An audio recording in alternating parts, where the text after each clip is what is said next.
Thanks for watching. My name is Glen Morgan, and this is We the Govern. So today what I want to talk about is a legislative ethics complaint that I filed just towards the end of last week here against the House Democratic Caucus and a variety of the people who work there.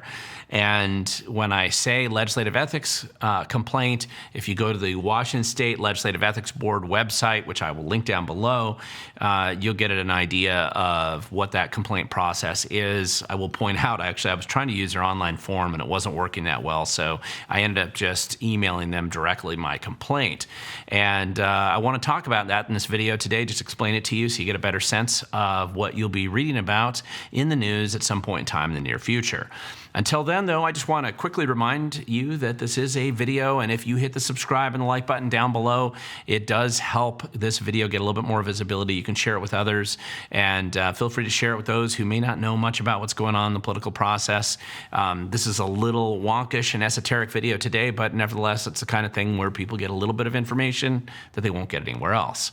So let's get back to the Legislative Ethics Board and what the legislative ethics complaints tend to be. Now, I have a history of filing these complaints successfully, so it's not like I just pulled this thing out and thought I would try it, although I don't mind if you want to encourage people to try that themselves. We have Senator Monica Dingra here. I caught her breaking the law about a year ago, a little over a year now. She ended up getting fined for violating Washington State's campaign finance laws, and it did take them a while to do the investigation, but she was fined for her violations. Even 4 years ago, I got former state senator Mona Das, who managed to find a way to actually break 2 legislative ethics laws in a 1 9-minute presentation out in Kent. So, and she was, if I remember right, she was fined $500. So I've had some success with this. It's not been as much as I've had with the Public Disclosure Commission complaints over the years, but I have had some success filing these. Now, what got me interested a little bit in the Legislative Ethics Board complaint process was back in 2016 when I went to this hearing here with Representative Melanie Stambaugh out of the Puyallup area.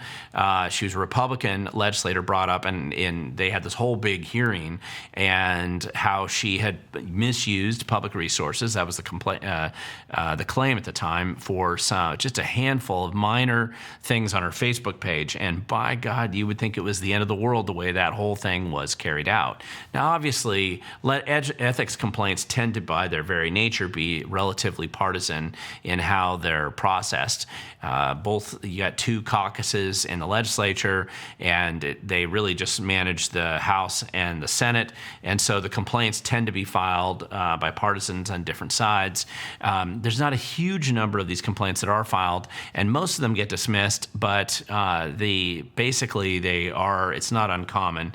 And since the Republicans pretty much never do it, I step in at times when I see clear and obvious violations on the other side, the political establishment side, that is basically rarely ever questioned or challenged.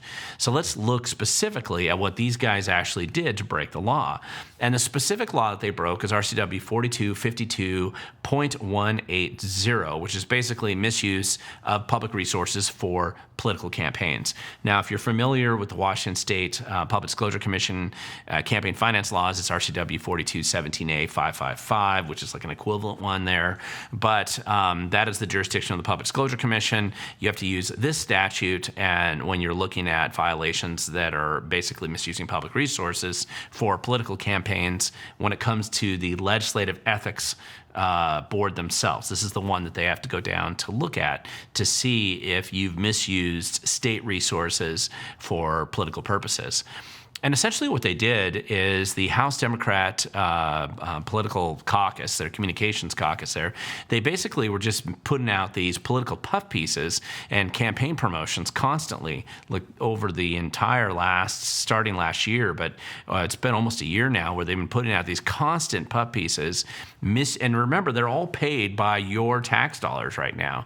So they're supposed to only put up information that has a direct legislative nexus to bills that are being proposed, opposed or to debates that are occurring in the legislature. It's kind of logical because that is what they're supposed to do.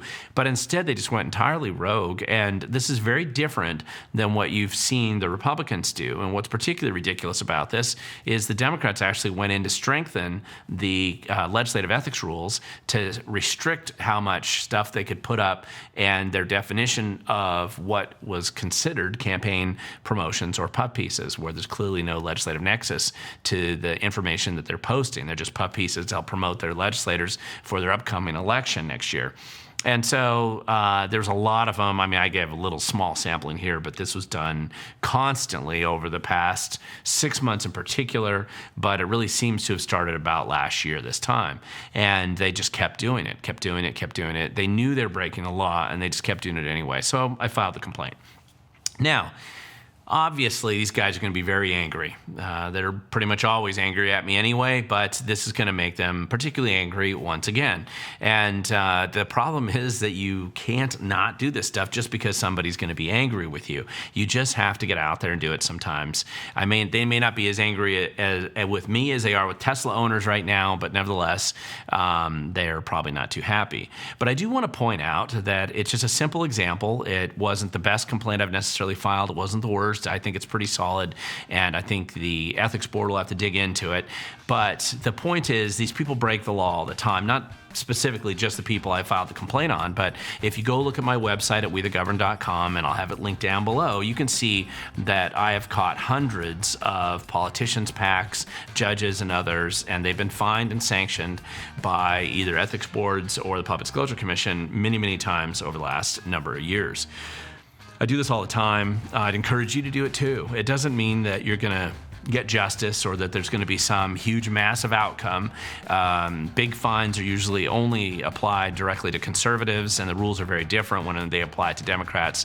They don't impose the same kind of fines on them, but that I've still been able to have the state fine issue over $646,000 worth of fines over the past number of years, and that's just me, just filing these complaints, trying to pay attention and engaging a little bit more. And I'm happy to teach you how to do the same thing. The more people out there doing this, the better off I think we'll all be.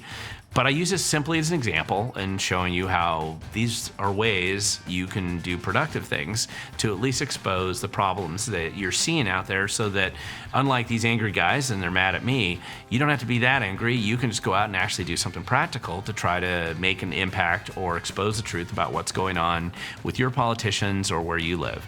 Not everybody can do it with the Legislative Ethics Board, but you'll probably find plenty of opportunities to do it there if you want. So that's what I wanted to basically give you the update on. I'm sure we'll have more on this story later as the investigation becomes public, but for now, that's how I spent a little bit of time last Thursday, and I figured you should know if you're watching this my YouTube channel, and it's better to hear it here first, and we'll see where it goes from there.